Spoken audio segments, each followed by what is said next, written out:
ऐं सभु मुल्क जी ज़मीनुनि ते मुसलसल बैरिया टाउन जो कब्ज़ो ॾाढो बरक़रार आहे। ताज़ो वधीक ज़मीन ख़ाली करण लाइ ॻोठनि ते चढ़ाई करे मक़ामी माण्हुनि ते तशद्दुद कयो वियो आहे। हुननि खे घेले प्राइवेट गार्डन खां तशद्दुद कराए थाणनि ते घुरायो वियो आहे। छा चवंदा इन सॼे अमल ते? हिटलर जॾहिं यूरोप ते कब्ज़ो पे कयो तॾहिं उनजी हिदायत हुई संदसि दस्तनि खे त बाबा माण्हू मरी वञनि असांखे ज़मीन खपे।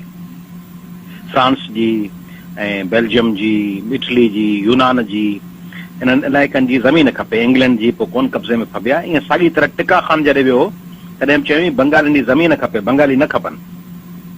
सो साॻियो फार्मूलो सिंधियुनि सां थिए पियो त सिंध जा माण्हू भले वञी वेहनि, चढ़ी वञी गोरख हिल ते ऐं नंगर पार करजे कारूंजर जबल ते वञी गुम थियनि, असांखे उन्हनि जा शहर खपनि, असांखे उन्हनि जी ज़मीनूं खपनि। उन्हनि खे धिका ॾेई लतूं हणी उन्हनि खे रतो रत करे उन्हनि जा मथा फाड़े उन्हनि खे वारनि खां गहले उन्हनि खे पंहिंजे वतन मां कढी उछलाईंदासीं ऐं असीं पार्टनरशिपूं कंदासीं बिल्डरनि सां। बिल्डर ऐं असीं पार्टनरशिप करे सिंध जूं ज़मीनूं 1000 एकड़ बिल्डरनि खे ॾींदासीं।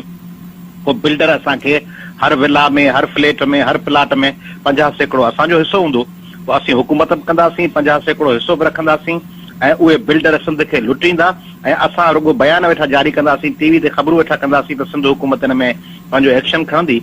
तंहिंजे करे ही सिंध जे ज़मीनुनि ते रुॻो कब्ज़ो कोन्हे, ही सिंध जे वहदत ते, सिंध जे मुस्तक़बिल ते, सिंध जे इक़्तिदार ऐं आला ते। हींअर ॾिसो त सिंध असेंबली में घणा माण्हू आहिनि जेके सिंधी नथा ॿोली ॻाल्हाए सघनि।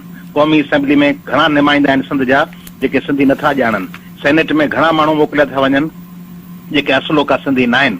हाणे जॾहिं हिननि इलाइक़नि मां असलोकनि सिंधियुनि खे लतूं हणी, डंडा हणी, ज़ख़्मी करे कढंदा, हिते ॿिया धारिया आबाद कंदा ऐं उहे MNA MP थींदा ऐं उहे अची हिन जेका करप्ट माफ़िया आहे सिंध जी हुकूमत जी, उन जे तर्जुमान बणिजी उहो सिंध खे लुटींदा, वसीला लुटींदा।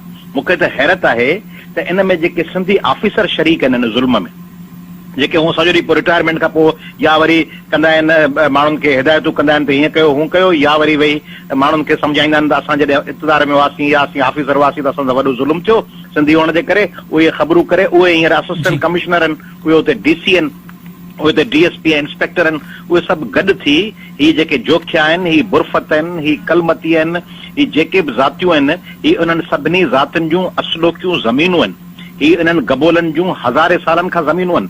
उन्हनि ज़मीनुनि ते जीअं उन्हनि खे लॾायो पियो वञे ईअं रवैयो त पंहिंजे महकूम क़ौम सां बि कोन थींदो आहे। सिंध हुकूमत रुॻो नोटिस वठी छॾियो, एक्शन खणो, असां नोटिस वठी छॾियो, फलाणे हीअं करे छॾियो। सिंध हुकूमत इहो छो नथी मञे त बाबा असीं हिन एंटरप्रेन्योरशिप में, हिन कारोबार में, हिन कारपोरेट सेक्टर जे धंधे में असां भाङे भाईवार आहियूं, असां हिन में का बि मुदाख़लत कोन कंदासीं। ऐं अदालतूं बि ख़ामोश आहिनि, वफ़ाक़ी हुकूमत बि ख़ामोश आहे। अच्छा जी, अवां ज़िक्र कयो त नोटिस वरिता पिया वञनि सिंध हुकूमत पारां पाकिस्तान पीपल्स पार्टी पारां। छा अवां सम्झो था त सिंध हुकूमत खे या पाकिस्तान पीपल्स पार्टी खे अञा वधीक असराइतो कदम खणण जी ज़रूरत आहे? अमली कदम कोन खयो पियो वञे, सिर्फ़ु बयानबाज़ी कई पई वञे? सिंध जा माण्हू हाणे सम्झनि पिया, अॻे सम्झंदा कोन हुआ, हाणे आहिस्ते आहिस्ते जीअं डंडा लॻी माण्हू वेझो डुक थिया, जीअं लुक लॻी तीअं रुक थिया। सो इहे माण्हू पाण सुठो पिया करे, पीपल्स पार्टी सुठो पई करे, डिघी नज़र में सुठो पई करे। सिंधियुनि खे अहिड़ो बुछड़ो कजे, सिंधियुनि खे अहिड़ा डंडा हणजनि, सिंधियुनि खे अहिड़ो ज़मीन ते केराए चिपाड़जे जो सिंधियुनि खे ॻाल्हि सम्झ में अची वञे त हुकूमत हिननि जी, सिंध हुकूमत हिननि जी आहे। सिंध में पुलिस, इंतज़ामिया, रेवेन्यू खाता हिननि वटनि, मुख़्तियार तपेदार हिननि वटनि, ऐं ही वीचारा नोटिस पिया वठनि। नोटिस वठणु खपे तव्हांखे, मूंखे, पंहिंजे वस में कुझु न हुजे पाण वठूं नोटिस। जिन वटि इख़्तियार हुजे, जंहिंजे हथ में पाणीअ जो गिलास हुजे, सो ॿिए खे पियारण जे बजाए उहो वेठो रड़ियूं करे मरा थो, हू गिलास जंहिंजे हथ में आहे पाणी जो, सोचे मूं तुंहिंजो नोटिस वरितो आहे, वीचार कयो वेंदो त तोखे पाणी ॾिजे या न ॾिजे। सिंध हुकूमत त कराए पई नथा। ही सॼो जेको ज़ुल्म आहे सो सिंध हुकूमत ख़बर कान्हे। तव्हांखे, मूंखे ख़बर आहे, सिंध TV खे ख़बर आहे, सिंध जे कंदकोट कराची खां वठी नंगर पार कर ताईं माण्हू खे ख़बर आहे। सिंध हुकूमत जे वज़ीरनि खे ख़बर कान्हे, से नोटिस पिया वठनि। सिंध हुकूमत खे छा करिणो आहे? एडमिनिस्ट्रेटिव ऑर्डर जारी करिणो आहे। बाबा वञो, पुलिस वञी जेके माण्हू ज़ख़्मी थिया आहिनि उन्हनि जे दरख़्वास्त ते FIR कटियो, उन्हनि जे ख़िलाफ़ जिन उन्हनि ते हमिलो कयो। आऊं त मुतालबो थो कयां त न बिल्डर माफ़िया खे गिरफ़्तार करणु खपे। बहरिया जे सरबराह खे, मलक रियाज़ खे, सभिनी ते FIR कटे सभिनी खे गिरफ़्तार कयो। सॼी सिंधियुनि जूं ज़मीनूं ख़ाली करायो, उन्हनि खे रेस्टोर कयो। जिन अॻूणियुनि ज़मीनुनि ते कब्ज़ा थिया आहिनि उन्हनि खे वापसि कयो। सिंध जे माण्हुनि खे ज़रदारी साहब खे 20 सालनि खां इक़्तिदार में विहारे वेठा आहिनि ऐं ज़रदारी साहब मोट में सिंध जे माण्हुनि खे जूता पियो हणाए, डंडा पियो हणाए, हुनजी बेइज़ती पियो करे। सिंध जे असलोकनि माण्हुनि खे संदन धरतीअ तक गले कढे पियो। इन जो हुननि खे हिसाब किताब ॾियणो पवंदो। देर सवेर थींदी पर हिसाब किताब थींदो। अच्छा, मुख़्तसिर अयाज़ लतीफ़ पडू साहब, असां अवां खां इहो पुछणु चाहींदासीं त अवामी तहरीक पारां कहिड़ी हिकमत अमली जोड़ी वई आहे या जेके क़ौम परस्त धुरियूं आहिनि, अॻवान आहिनि, उन्हनि कहिड़ी हिकमत अमली जोड़ी आहे? एहतिजाज जी शक्ल में छा अमल कयो वेंदो अवां पारां? अदा गुज़िरियल 4 ॾींहनि खां क़ौमी अवामी तहरीक सॼे सिंध में एहतिजाज कया, सिंध जे हिकिड़े हिकिड़े ज़िले, हिकिड़े हिकिड़े तहलके में। कल्ह जीअं मूंखे ख़बर पई, असां पार्टी अॻवाननि सां स्टैंडिंग कमेटी सां मुशावरत कई। असां वटि ऑप्शन आयो त सुभाणे यानी अॼु जे ॾींहं ते असीं सॼे सिंध में हड़ताल जी ॻाल्हि ॾियूं, पर लॉकडाउन खां अॻु में हीउ आख़िरी ॾींहुं हो। सिंध जा माण्हू अॻु में ई कोविड जे करे बुखिया आहिनि, बेरोज़गार आहिनि, तंहिंजे करे अॼु सॼे सिंध में असां एहतिजाज जी कॉल ॾिनी आहे। हींअर सुबुह खां सिंध जे हिकिड़े हिकिड़े शहर में एहतिजाज जी कॉल ते मुज़ाहिरा पिया थियनि। ऐं सॾु थो ॾियां सिंध जे समूरनि क़ौम दोस्त माण्हुनि खे, समूरनि बाशऊर माण्हुनि खे, सियासी पार्टियुनि खे त गॾियल हिकमत अमली जोड़ियूं।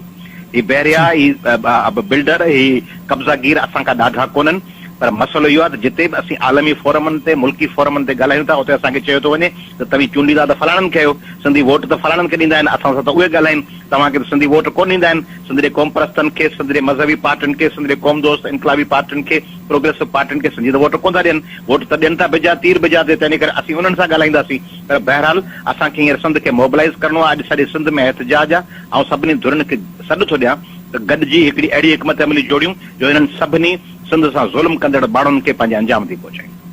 ठीकु आहे, अयाज़ लतीफ़ पडू साहब, वॾी महिरबानी। अवां